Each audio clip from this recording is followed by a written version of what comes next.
Bienvenidos.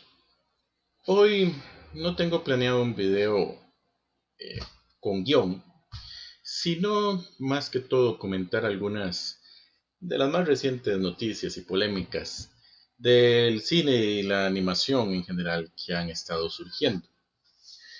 Em, Todo el mundo lo estaba haciendo y yo quería ser popular, pero va a ser algo más improvisado, es decir, no voy a tener un guión, sino que voy a tratar de comentar un poco sobre lo que ha estado pasando y lo que se ha estado viendo en general. Em, un poco tal vez vamos a ver el tema de la fatiga en el cine, de lo que a mi parecer son ciertas temáticas que a juzgar por los resultados de taquilla ya se están agotando, aunque por supuesto es algo muy especulativo. Pero vamos a empezar con The Flash. Todo parece indicar que The Flash es un fracaso de taquilla. O por lo menos una decepción. No está dando los resultados que el estudio hubiera deseado. ¿Por qué es esto? No solamente es un problema de DC, lo hemos visto en eh, también muchas de las películas de Marvel que no han estado dando buenos resultados últimamente. En el caso de Marvel, pues tal vez se podría culpar de alguna manera a este sistema de fases. Están en la fase 4, que es bastante mala, pero yo diría que después de Endgame, como que la mayoría perdimos interés en el universo de Marvel. Endgame era muy obviamente una especie de final, era algo muy conclusivo, era algo que llevaba a una conclusión muy fuerte. El universo Marvel es como un final de temporada, es como ver una serie, ¿verdad? Y que termine, es como seguir viendo Breaking Bad o Game of Thrones después del capítulo final. Es decir, ya uno como que pierde un poco el interés, no es lo mismo, ¿verdad? Es decir, es algo un poco, podríamos decir, desincentivante. Y creo que ese fue un problema que tal vez Marvel no contó, porque este modelo del universo compartido, aunque no es nuevo, hasta cierto punto fue Marvel el que verdadera y genuinamente lo llevó a tener, digamos que las características que tiene actualmente y convertirlo en un gigante genuino de un peso pesado del cine. Y en su momento fue un concepto muy original que a mucha gente le llamó la atención, que tuvo mucho éxito y que les dejó muchísimo dinero, pero creo que se está agotando. Y el hecho de que todos los demás estudios lo trataron de imitar torpemente también me parece que contribuye a que ese modelo se esté agotando. Eh, pero podría ser otras razones. Cada vez que una película de superhéroes fracasa en taquilla, todo el mundo dice, es que es fatiga de superhéroes, ya la gente no quiere ver tantas películas de superhéroes.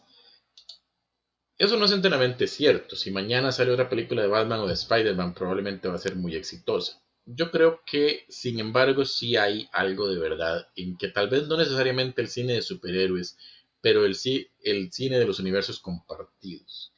Y otro tema que ya se puso de moda y que tal vez está hasta sustituyendo en cierta forma a lo que es el cine de universos compartidos es el de los multiversos, ¿verdad? Ahora todo es multiverso. Ahora, ¿verdad? Ganó el Oscar la película de Michelle Yeoh, ¿verdad? Todo en todas partes, todo tiempo. Y hace poco también fue muy exitosa la de Spider-Man, que ahora la vamos a analizar un poco más. Pero como que ahora todos son multiversos y ahora todo el mundo quiere imitar al multiverso. Entonces pareciera que hasta eso, como que se está ya dejando de lado el universo compartido y se está empezando a poner de moda el tema del multiverso. Lo cual está bien, pero sí siento que películas como The Flash y mucho de lo que está sacando Marvel no está llegándole al público. En el caso de The Flash también hay que ver que obviamente todas las cosas que hizo, toda la mala publicidad que se hizo a sí mismo Ezra Miller puede tener mucho que ver al respecto, puede ser algo que haya impactado negativamente a la película, eso es muy lógico también. Pero no solamente The Flash, es que muchas de las películas de superhéroes están teniendo una baja recaudación. Entonces me parece que algo va por ahí. Yo siento que la gente de DC ya está como harta, está desesperada, como que quieren ya deshacerse de ese universo y rebotearlo y empezar de cero. Y me parece que Marvel todavía no ha caído en eso, pero está cerca. Y fuera de Guardians of the Galaxy, pareciera que ya Marvel también se está empezando a dar cuenta que sus propiedades no están teniendo el mismo éxito y me parece que en algún momento seguramente van a rebotear. Pero bueno, puede haber muchas razones de esto. Ahora veremos también que no solamente las películas de superhéroes las que están teniendo problemas en taquilla. Otras que están fracasando fueron Elemental y Ruby Gillman Teenage Kraken de Pixar y DreamWorks respectivamente. Dos de los gigantes de la animación. Estas películas tenían como mucha expectativa, pero son muy diferentes. Ya hay gente que está diciendo que Elemental fracasó porque supuestamente hay un personaje no binario o algo así. La verdad yo ni siquiera me di cuenta dónde sale o cuál es o quién es este personaje. Me parece parece como un invento. No sé, yo siento que mucha gente le gusta ver cada vez que hay un fracaso en taquilla, decir, esta película fracasó porque tiene algo que a mí no me gusta. Y algunas veces es así, no se puede negar, pero otras veces es más como como que cuanto fracaso haya en taquilla dicen, ¿verdad? Fracasó porque tiene algo que a mí no me gusta. Y a veces es algo que no tiene sentido. O al revés, como pasó, y hice todo un video sobre eso, con la película de Super Mario, que al revés, ¿verdad? Si es un éxito de taquilla es porque no tiene nada que a mí no me guste, pero eso es algo muy subjetivo, es decir, si tratamos de ser objetivos, eh, podría verse de un lado o del otro, es decir, yo no vi en la película de Elemental nada fuera de lo común, es una película perfectamente para toda la familia, no tiene nada raro, no tiene nada polémico o controversial o progresista o algo por el estilo, es una película común y corriente.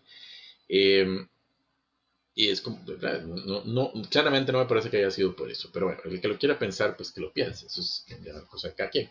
A mí me parece que pasa mucho y yo creo que es un problema que tiene Pixar, y es que es la fórmula de Pixar. Todos sabemos el chiste, todos hemos visto hasta el meme que sacan, ¿verdad? ¿Qué pasaría si X tuviera emociones? Eso es lo que se le hace hasta el chiste a Pixar, que ellos normalmente hacen ese tipo de películas, que empezaron con qué pasaría si los juguetes tuvieran sentimientos, y qué pasaría si los autos tuvieran sentimientos, y qué pasaría, y así sucesivamente. Hasta Inside Out, que es qué pasaría si los sentimientos tuvieran sentimientos, pero lo cierto es que aunque no lo queramos admitir, entre broma y broma, como dice el dicho, la verdad se asoma. Es decir, el Pixar sí tiene una fórmula que creo que todos lo sabemos.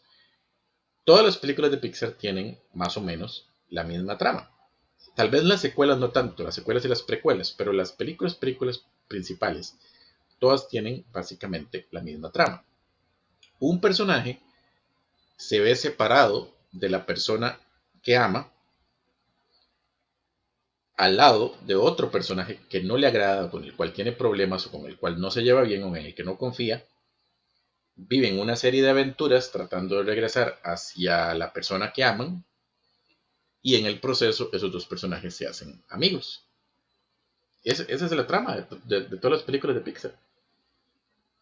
Es innegable, esa es la misma trama, película tras película. Lo que varía es el contexto, el ambiente, etc. Y yo siento que es algo que hasta cierto punto ya se está agotando. Cuando vemos la película de Elemental, en realidad me parece que trataba como de imitar un poco a Zootopia y todo este tema del racismo y de la discriminación, pero Zootopia es como que sí lo supo hacer bien. En este caso como que no, como que se siente muy forzado, como que se siente que no es realmente lógico el racismo, porque el world building no está ahí. En Zootopia sí tiene sentido que haya, por ejemplo, un debate, y el famoso anime Beastars hace algo parecido. Hay como un debate de, bueno, pero los depredadores deberían vivir en la sociedad o no. Es decir, si ellos comen gente, es decir, si ellos pueden ser peligrosos, pueden ser violentos, deberían vivir o no en la sociedad. Y es un debate que incluso, obviamente no en el sentido de que haya caníbales, pero sí en el sentido de que haya personas que son, por distintos motivos, más violentas o que tienen ciertas características que pueden no siempre coexistir pacíficamente con la sociedad. Y nosotros tenemos ese debate, ¿deben, deben ser aceptados enteramente o no? ¿Debemos como sociedad controlarlos o no? Y si los tratamos de controlar por el bien de la mayoría, ¿qué pasa si empezamos a cometer abusos contra ese sector? Es decir, hay que tener mucho cuidado. Es una línea muy fina que hay que caminar entre proteger a la sociedad y respetar los derechos del individuo. Entonces es un tema muy complejo. Y creo que Zootopia lo plantea bien y Elemental no lo plantea bien a mi criterio porque en realidad no tiene mucho sentido. Los que son discriminados en la película son los elementos del fuego, pero cuando uno ve la película los elementos del fuego sí efectivamente son destructivos, es decir, sí ponen en peligro la vida de la gente, sí, porque son literalmente un elemento que puede causar daño, son cáusticos, es decir, entonces como que no calza muy bien, es que no es lo mismo como en Zootopia que uno dice, bueno, pero es que los depredadores en realidad están bien integrados, ¿verdad? Es decir, sí se puede entender que algunos puedan ser peligrosos, pero, pero no se justifica realmente el miedo hacia los depredadores. En el caso de Elemental, yo siento que ese mensaje se pierde por los mismos chistes que estaban tratando de dar a entender, ¿verdad? De que, uy, son fuego y queman, pero entonces hace que se pierda el mensaje, porque es como que uno tenga gente, no sé, que en la vida real fuera hecha de plasma o algo por el estilo, y claramente habría que tener cuidado de no tocarlos. Entonces hay como una cuestión ahí un poco extraña, pero el punto es que la trama central de Elemental es una trama que ya hemos visto un montón de veces y creo que Pixar no ha caído en cuenta de eso y por eso mucha gente ya le está dando pereza ir a ver sus películas y eso pasa. Es decir, creo que la fórmula ya se les agotó y deberían empezar a probar. Y algo parecido sucede con Ruby Gillman. Ruby Gillman ha sido un fracaso, parece que no ha logrado ni siquiera recuperar todavía su presupuesto. Ha sido la película peor recaudada, que peor recaudación ha tenido de DreamWorks en toda la historia de DreamWorks. Y me hace gracia porque hace un tiempo estaban diciendo que la película de Ruby Gillman iba a humillar a Disney, iba a arrasar a Disney y que seguramente La Sirenita iba a ser un fracaso y Ruby Gillman iba a ser un exitazo, iba a dejar a Disney por el suelo. Y claramente eso no fue lo que sucedió. Eh, no es que La Sirenita haya sido un gran éxito, eso es un tema que podríamos ver más adelante. Es una película con una recaudación muy mediocre, pero es obvio que Ruby Gillman ni de cerca tampoco, es decir, La Sirenita lleva como 500 millones recaudados, muy poco para una película de Disney, es innegable, una película de Disney debería recaudar, el Rey León recaudó creo como 1.000 millones, es decir, pero comparado con Ruby Gillman, que tenía 70 millones de presupuesto y lleva como 20 o 30 millones, claramente que no humilló ni arrasó a Disney tampoco. Y mucha gente decía que iba a ir a ver a Disney porque tenía una versión de La Sirenita, una versión de Ariel, eh, que, que, que sí gustaba a la gente o que sí gustaba a los fans o que sí era como lo que la gente quería ver, pero al mismo tiempo que era la villana, entonces que era como la versión mala de Ariel y mucha gente iba a querer a ver. Pero bueno, al final no pasó. Al final la gente no fue a ver Ruby Gillman y podría haber otros muchos factores también. Uno de ellos es que es una película muy parecida a Red, por ejemplo. Muchos dicen que es un plagio de la trama de Red. Hay quien dice también, y me parece que eso también es cierto, que el tráiler fue un error enorme. El tráiler hace todos los spoilers, prácticamente te cuenta la trama, ya no tiene sentido ir a ver la película, hace mucho spoiler. Pero hay otros factores. Yo siento que el cine en general y el de animación en particular está sufriendo mucho por el streaming, que tal vez es un proceso, es un puente en el proceso evolutivo de lo que va a pasar con el cine, porque el streaming está consumiendo muchísimo al cine convencional, al ir al cine, a los teatros de cine. Entonces, es un tema complicado. Es decir, me parece que también mucha gente simplemente dice, ¿para qué voy a ir al cine a ver Elemental? Si va a estar en streaming, va a estar en Disney Plus, ¿para qué voy a ir a ver Ruby Gillman? En algún momento va a estar también.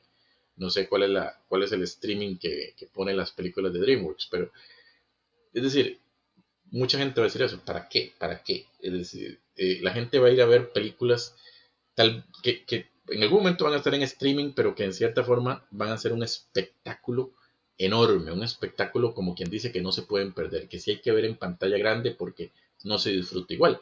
De ahí que creo yo el éxito de algunas de ellas como Super Mario, Spider-Man, la nueva de Spider-Man en The Spider-Verse y, y bueno, creo que la segunda de Avatar, etc. Digamos, ese tipo de películas que la gente dice, esto tengo que verlo, esto es una experiencia que tengo que verla en pantalla grande. Por el resto lo pueden streamear. Y no es que la animación de Elemental o de Ruby Gillman sea mala, en realidad es una muy buena animación. Yo vi Ruby Gillman y lo que les puedo decir es que el problema que tiene esa película es que es tremendamente genérica, predecible.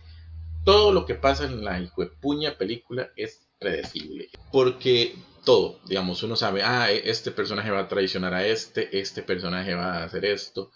Hubiera sido hasta interesante más bien, no quiero hacer spoilers, porque esto es una crítica, no una reseña, pero hubiera sido interesante que le hubieran dado como algunos giros ahí a la historia, que uno dijera, mira, la que era la mala al final termina siendo su amiga y termina siendo un personaje que se arrepiente y que la va a ayudar. Y esta ¿verdad? Que es como la reina de nuevo, no quiero hacer mucho spoiler, pero bueno, que es como la reina de la misma especie de Ruby, que es como la reina de los Krakens, etcétera.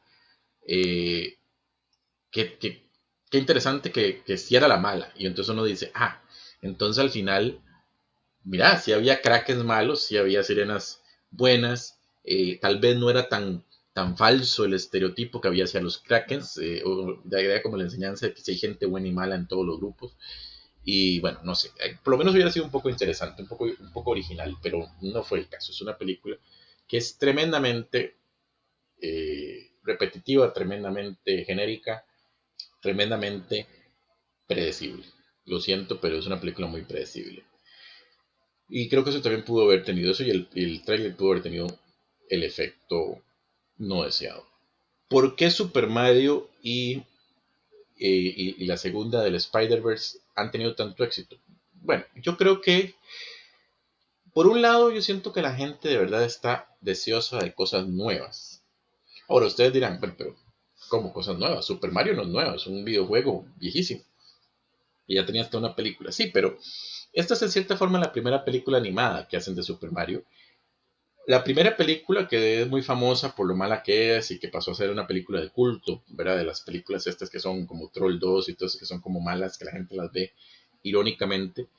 Y pues, prácticamente está olvidada. Es decir, es una película de culto y todo, pero ¿quién se acuerda de esa película? Prácticamente nadie. Es una película que para las audiencias modernas, solamente los que estamos ahí metidos en películas viejas y en películas malas, sabemos cuál es. Entonces es casi como una película nueva, como algo completamente nuevo. En el caso de el Spider-Verse, yo diría que también es algo bastante novedoso, aunque es Spider-Man y es una franquicia ya bien conocida. El personaje de Miles Morales y mucho de lo que sale ahí también es bastante original. Entonces, eh, yo siento que, aunque son franquicias, forman parte de otras propiedades, la gente también se está cansando un poco de lo mismo. Y creo que eso es lo que ha afectado a The Flash, a mucho de lo que ha sacado Marvel, y ha afectado también a La Sirenita y a los remakes de Disney. Yo sé mucho de la polémica, voy a hacer un video sobre ese tema, sobre la polémica y la controversia, que si le cambiaron la raza y que si eso fue la razón del fracaso, puede ser. Algo muy curioso es que la película de La Sirenita tuvo un relativamente buen éxito, buena recaudación en los cines de Estados Unidos, pero le fue pésimo internacionalmente. Y hay que tomar en cuenta que internacionalmente la gente, en muchos mercados internacionales, como Latinoamérica, Europa, incluso África, el Medio Oriente, etcétera, son mercados más conservadores, ¿verdad? Que Estados Unidos y Canadá. La taquilla de Norteamérica tiende a ser una taquilla más liberal. Y creo que eso puede ser una señal de que el cambio de raza fue uno de los aspectos, porque la gente de, por lo menos lo que es Latinoamérica, Medio Oriente, etcétera, como vamos a ver ahora en un rato, este tipo de temas de raza todavía es un tema delicado ahí, ¿verdad? Es decir, un tema que no calza tan bien, no se lo tragan tan bien, pero puede no ser la única razón en realidad. Yo siento que muchos de los aspectos es justamente eso. Los remakes live action de Disney han empezado a dejar de atraer el interés de las personas, cosa que me alegra. Todo esto de que si eran políticamente correctos o que se cambiaban la raza de los personajes, a mí eso nunca me ha interesado.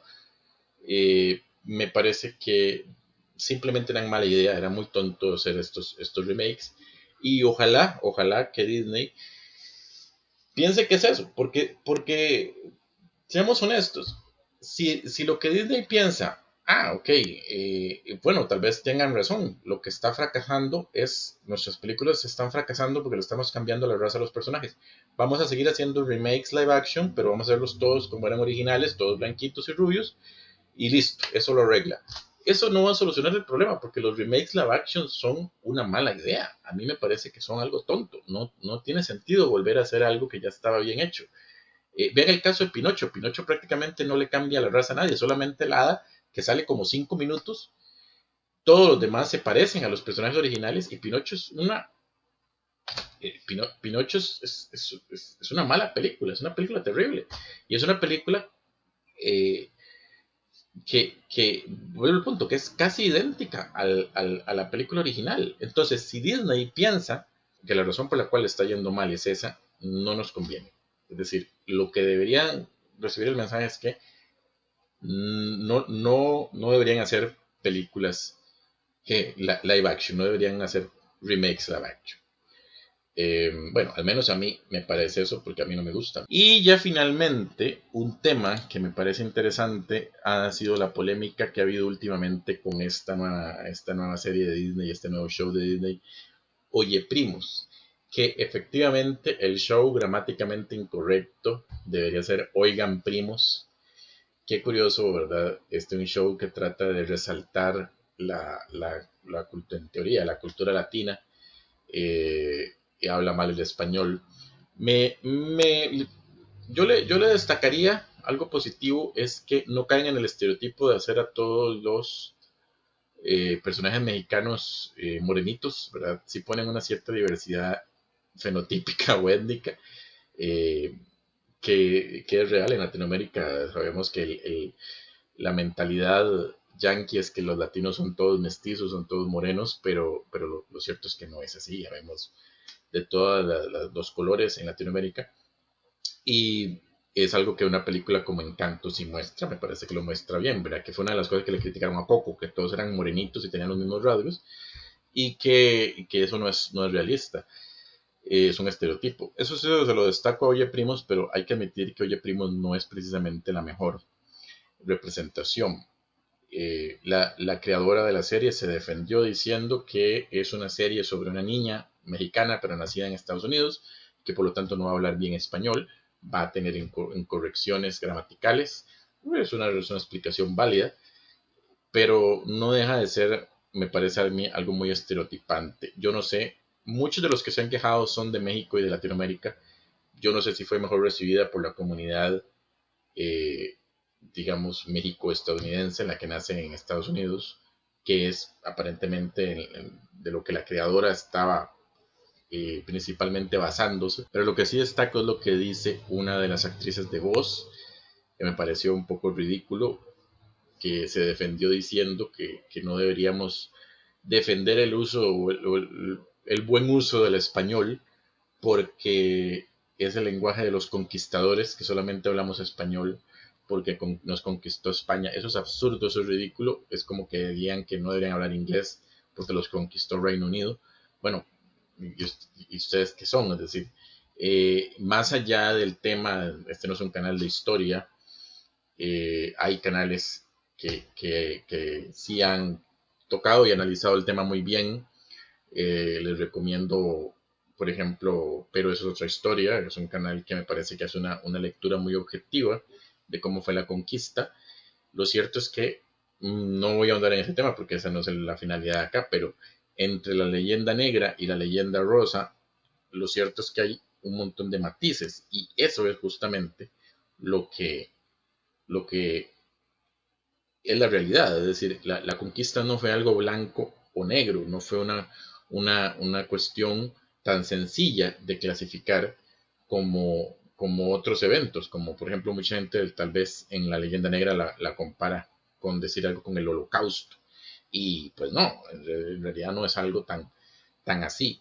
Tampoco podemos verlo como algo eh, que, en lo que no se cometieron una gran cantidad de atrocidades y de injusticias, por supuesto que sí, pero vuelvo al punto, no podemos ni idealizarlo ni satanizarlo, es algo que sucedió y los pueblos latinoamericanos, con excepción de los indígenas, somos producto de esa fusión. Es decir, la gran mayoría de los latinoamericanos, por mucho que seamos de piel morena o de piel blanca o de piel negra, porque incluso las poblaciones negras han tenido un mestizaje, o sea, excepto por las tribus indígenas que se han mantenido completamente o mayormente puras, excepto por ellas, la gran mayoría de los que vivimos en Latinoamérica, sea cual sea nuestro color, somos un resultado de una mezcla de razas. Tenemos español también, y tenemos indígena, y tenemos africano. Es decir, no podemos, como me parece pretendió esta actriz, satanizar a uno de los componentes, porque somos parte de todos esos componentes. Y no tiene mucho sentido tampoco 500, 600 años después empezar a continuar esa, esa lucha o ese resentimiento hacia los españoles. Los españoles son nuestros hermanos. Los españoles son parte de Iberoamérica.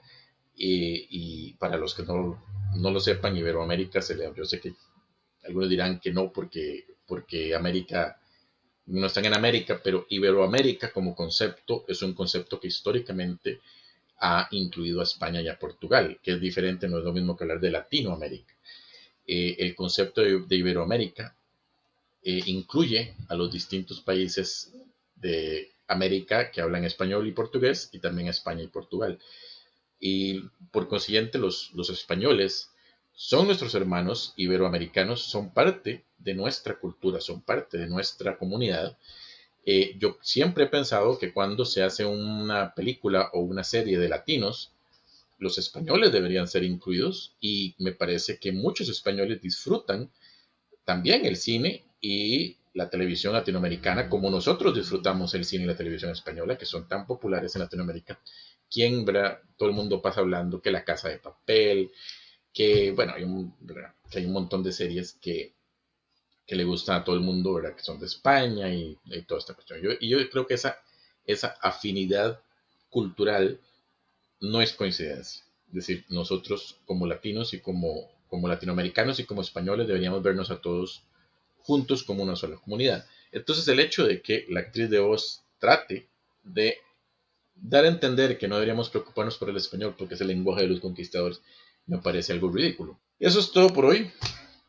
Creo que he hablado suficiente.